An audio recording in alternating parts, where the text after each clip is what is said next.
इडली खाना तो सभी को बहुत ही पसंद आता है, बच्चे हो या बड़े, ये सबका फेवरेट होता है। और इडली जब सॉफ्ट स्पॉन्जी हो तो क्या बात है। तो ये देखिए जी, बहुत ही मज़ेदार ये इडली बन के आएगा। तो अक्सर हम जब घर में इडली बनाते हैं तो बहुत लोगों की शिकायत रहती है कि इडली जब वो बनाते हैं ना तो इस तरह से फूली फूली स्पॉन्जी नहीं बन पाते हैं। तो मैं आपके साथ इस तरह से ये रेसिपी शेयर कर रही हूँ, जिस तरह से आप बनाएंगे ना तो आपका इडली जो है बहुत ही फूली फूली बनेंगी, बहुत ही सॉफ्ट बनेंगी। तो स्वागत है बुलबुल किचन में। बिना देर किए चलिए बनाना शुरू करते हैं। तो सबसे पहले ले लेते हैं चावल।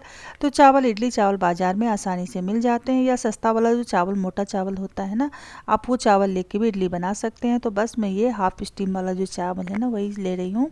तो ये वाला चावल से अगर आप इडली बनाएंगे ना तो आपका इडली बहुत ही सॉफ्ट बनेगा। तो चलिए इसे धो लेते हैं। तो इस तरह से धोने के बाद अब इसमें पानी डाल देते हैं। तो पानी डाल के ना इसे रात भर भिगो दीजिए, या 4 से 5 घंटे भिगो के रख देते हैं।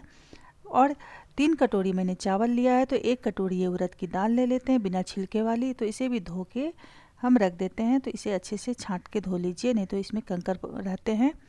तो बस धोने के बाद अब इसमें पानी डाल देते हैं और इसे 3 से 4 घंटे भिगो के रख देते हैं, या रात भर भी आप रख सकते हैं। तो इस तरह से इसे छोड़ देते हैं जब तक ये अच्छे से फूल ना जाए। तो ये देखिए जी, 5 घंटा हो चुका है। तो ये मेरा दाल और चावल दोनों बहुत ही अच्छे से फूल चुका है। भिंगा के रख दिया है मैंने। तो सबका पानी मैं निकाल देती हूँ। तो इस तरह से दाल का पानी मैंने निकाल दिया है। तो ये देखिए जी, चावल भी बहुत ही अच्छे से फूल चुका है। तो इसका भी पानी हम निकाल देते हैं। और इसमें मैं डाल रही हूँ 1 चम्मच ये मेथी। इससे ना आपका इडली बहुत अच्छा सॉफ्ट बन के आएगा। तो ज़रूर डालें, इसे भी भिगो के रख देना है। मेथी के दाने को ना हम चावल के साथ ही पीसेंगे। तो चलिए सबसे पहले दाल पीस लेते हैं, उड़द दाल। तो उड़द दाल को ना थोड़ा बारीक पीसना होता है, इसलिए इसे अलग से पीसें। तो चलिए इसे पीस लेते हैं। और आधा कप के करीब मैंने पानी डाला है, ज़्यादा पानी नहीं डालें। तो ये देखिए जी, ये बहुत ही स्मूथ इसका बैटर तैयार हो चुका है। तो ये देखिए, हमें इसी तरह चाहिए। तो पानी बिल्कुल ज़्यादा नहीं है ना। इसे एक बड़ा सा बर्तन में निकाल लेते हैं। तो सारे दाल को हम निकाल लेते हैं और इसी मिक्सी के जार में ना हम चावल पीस लेंगे। तो चलिए उसी जार में हम ये चावल डाल के पीस लेते हैं। तो चावल ज़्यादा है ना, तो इसे 2 बार में पीसना होगा, एक बार में नहीं हो पाएगा। तो बस चावल डालने के बाद इसमें आधा कप के करीब पानी डाल देते हैं और इसका एक बैटर बना लेते हैं। तो ये देखिए, ये हमें इस तरह से चाहिए। तो चावल ना ज़्यादा बारीक नहीं पीसे और ना ही ज़्यादा दरदरा होना चाहिए। तो हमें इस तरह का चावल चाहिए। तो इस तरह से आप पीसेंगे ना तो आपका इडली जो है बहुत ही अच्छा बन के आएगा। तो अब सारे चावल के जो जितने भी डो हमने पीसे हैं सबको एक साथ मिला देना है। दाल और चावल को एक साथ डाल के इस तरह से हमें फेंट लेना है। तो ध्यान रहे जब इसे हम फेंटें ना तो चम्मच से नहीं, हाथ से ही फेंटें, क्योंकि हाथ में जो गुड बैक्टीरिया होते हैं ना उससे आपका जो ये डो है ना बहुत ही अच्छे से खमीर पैदा हो जाएगा इसमें।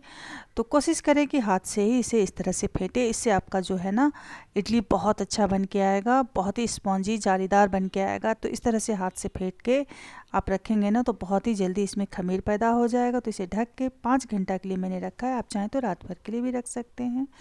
तो 5 घंटे के बाद ये देखिए जी, ये इडली का डो कितना अच्छा से फूल चुका ना, इसमें बहुत ही अच्छे से खमीर आ चुका है। तो इस तरह से आप इडली बनाएंगे ना तो बहुत ही स्पॉन्जी बन के आएगा। तो अब इसमें डाल देते हैं नमक आधा चम्मच और इसे अच्छे से फेंट लेना है। तो ये इडली का बैटर थोड़ा सा मेरा गाढ़ा लग रहा था ना, तो अब मैं इसमें थोड़ा सा आधा कप के करीब पानी ऐड करूँगी ताकि ये थोड़ा पतला हो जाए, क्योंकि बहुत गाढ़ा था। वैसे आप अपने हिसाब से देख लीजिए। तो ये हमारा देखिए बहुत ही मज़ेदार बैटर तैयार हो गया ना। तो इससे चलिए ढक के रख देते हैं, तब तक चटनी की तैयारी कर लेते हैं। तो मैंने आधा कप के करीब चना दाल लिया है, उसे भून लेते हैं। तो ज़्यादा भूनने की ज़रूरत नहीं है, थोड़ा ही भुनना है। उसके बाद इसमें डाल देते हैं पानी। इसे भिगो के लिए आधा घंटा के लिए मैंने रख दिया था। तो इधर नारियल भी हमने कट कर लिया है। तो मैंने फ्रेश नारियल लिया। वैसे आप फ्रेश नारियल ना हो तो आप सूखी नारियल को भी इस तरह से कट करके चटनी बना सकते हैं। तो अब इसमें डाल देते हैं ये चना दाल जो हमने भिगो के रखे हुए हैं। आपके पास अगर भुना हुआ चना दाल है तो आप उससे भी ये चटनी बना सकते हैं। तो इसमें डाल देते हैं हरी मिर्च। मिर्च आप अपने हिसाब से डाल दीजिए। उसके बाद इसमें डाल देते हैं करी लीव्स। तो इससे ना टेस्ट बहुत ही अच्छा आता है। अब नमक डाल देते हैं और इसे पीस लेते हैं। आप चाहें तो इसमें अदरक भी डाल सकते हैं। तो ये देखिए जी, इस तरह से हमें बारीक पीस लेना है और इसे कटोरी में निकाल लेते हैं। तो ये हमारा चटनी तो तैयार हो चुका है। तो चलिए अब आगे की प्रोसेस की ओर। तो इडली का जो सांचा है ना, मैंने उसमें थोड़ा सा तेल इस तरह से रिफाइन लगा लिया है, तेल लगा लिया है। अब उसमें ये इडली का बैटर आप डाल दीजिए। तो ज़्यादा फुल करके मत डालिए, इस तरह से इतना ही डालना है, क्योंकि ये फूलने के बाद फिर ऊपर आ जाता है। तो दोनों सांचा में मैंने इस तरह से भर लिया है और ये देखिए पानी गर्म हो चुका था, तो इडली का स्टैंड जो है हम बंद कर देते हैं। 15 मिनट के बाद जो है ये हमारा इडली बन के रेडी हो चुका है। तो चेक कर लेते हैं। तो ये देखिए छुरी या टूथपिक की मदद से आप चेक कर लीजिए।